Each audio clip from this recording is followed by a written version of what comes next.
Hi, Flynn Morley. Grandma here.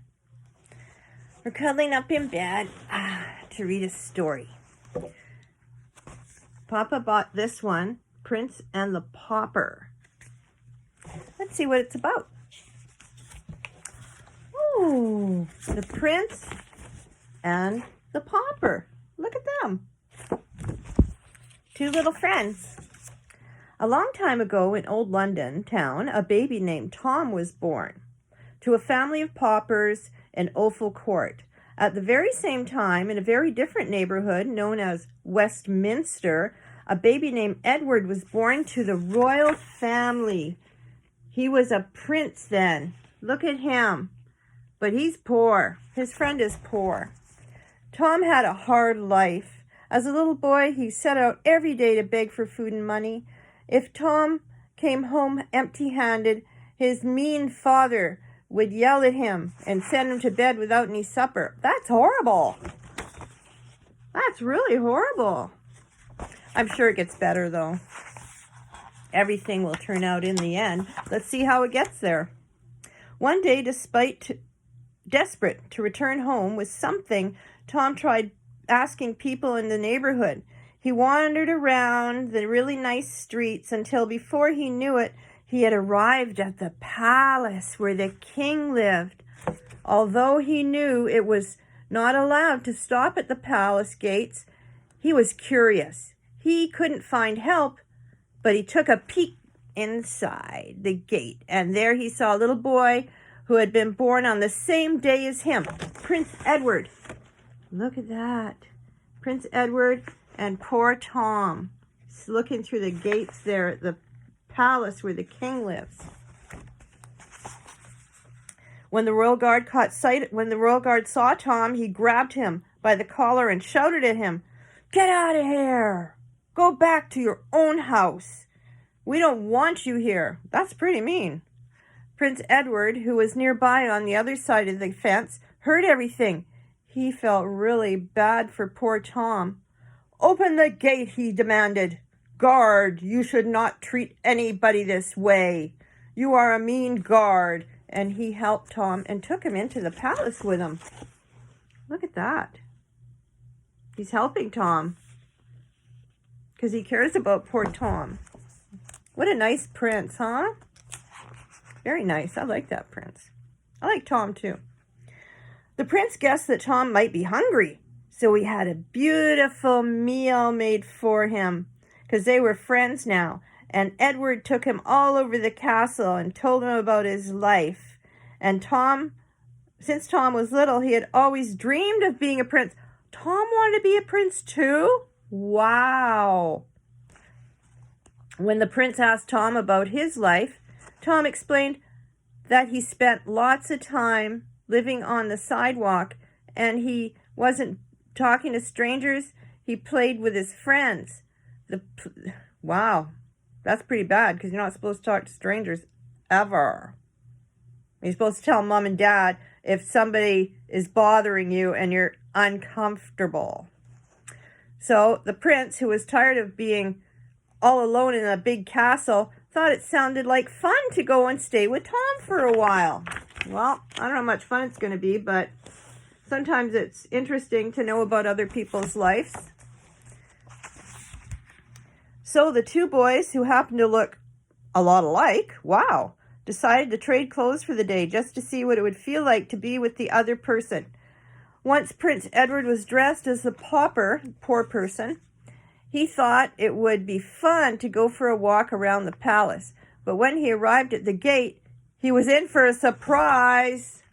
There they are, getting dressed up like each other for a little bit of fun. The guard, who was still mad about having been scolded by the prince, I don't like this one.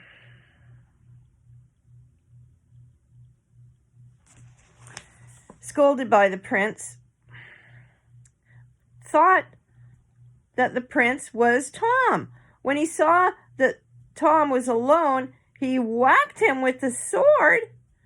Oh, wow, and said, "Get out of here." Edward pleaded, "Guard, don't you recognize me?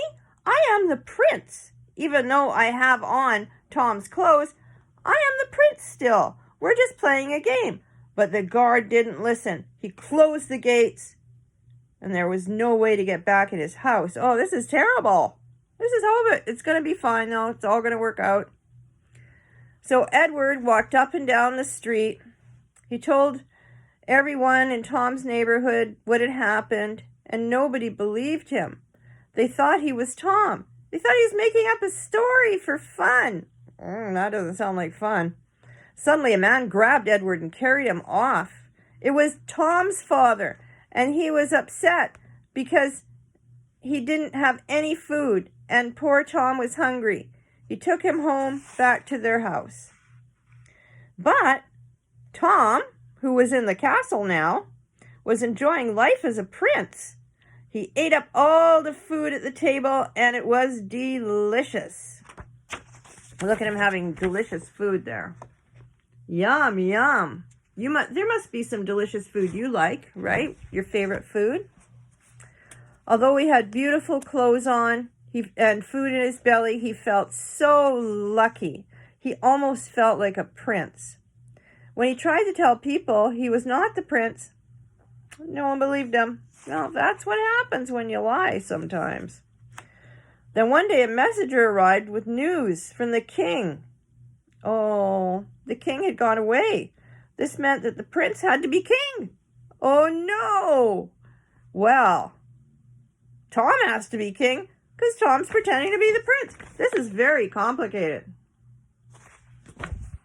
Anyway, meanwhile, back at Tom's house with his grumpy dad, oh, he was very sad, and the only thing he had to eat was a piece of bread.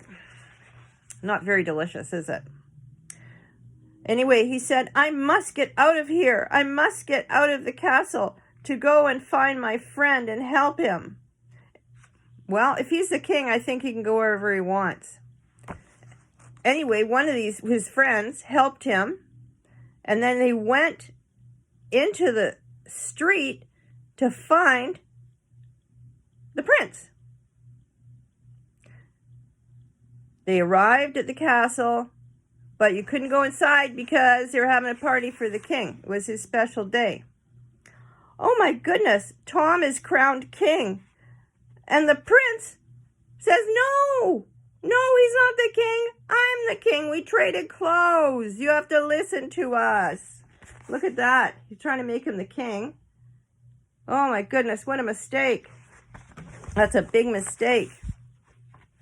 So anyway, they had to prove who they were, and they proved it. And they were so happy.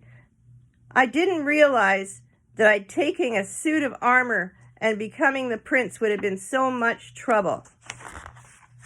And in the end, the two boys happily returned to the places where they lived. The prince was crowned King Edward. He rewarded Tom by making him a ward of the kingdom. So they got to live together in the castle. Isn't that nice?